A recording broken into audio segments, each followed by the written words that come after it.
Well, certainly by this point, most people are aware that using a cell phone behind the wheel is pretty much not allowed anywhere in Canada, but you've probably seen somebody doing it anyway, and maybe you are guilty of doing it yourself. In Quebec, they are now asking whether or not the federal government should consider making it a crime.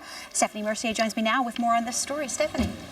Well, Sarah, there have been some high-profile crashes in Quebec recently involving cell phones and cars. Just this March, Jimmy Brunet Rotondo was killed when the truck he was driving smashed into the vehicle in front of him.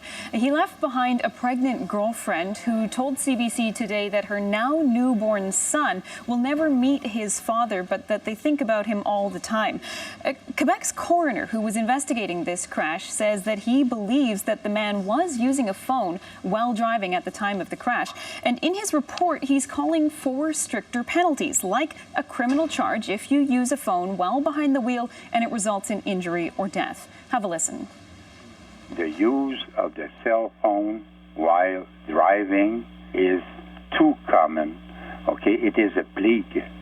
So I think it is time to act and find a solution that our roads are more safe.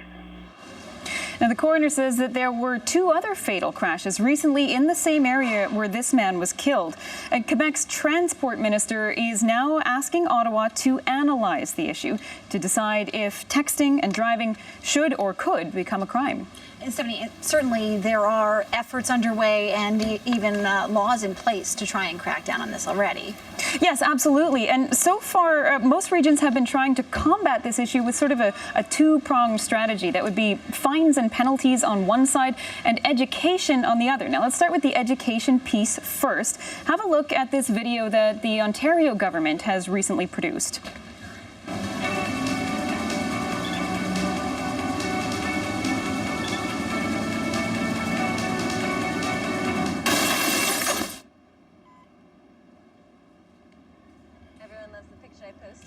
So this is certainly not the only video like this. There have been lots of these types of videos that have been produced all around the world, these anti-text and driving videos, as regions everywhere try and educate drivers about the dangers of using a phone while behind the wheel. Now, I also mentioned fines and penalties. Now, those things have been, at least in Canada, really rising in recent years. In BC, for example, just this year, fines doubled. So now for your first offense, you're looking at more than $500. And some believe that those two pieces, education and fines, are the way to go. The Canada Safety Council says that it believes it's more important to change attitudes. It doesn't think that criminalizing is necessary.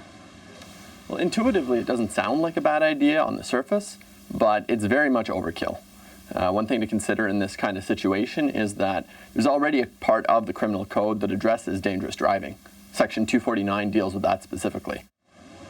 And finally, in response to Quebec's request, a spokesperson for the Federal Justice Department told CBC in an email that they agree with that sentiment, that law enforcement already has the tools to deal with those who use a cell phone while driving. I will say those fines are hefty and those videos are hard to watch. Thanks, Stephanie. You're welcome.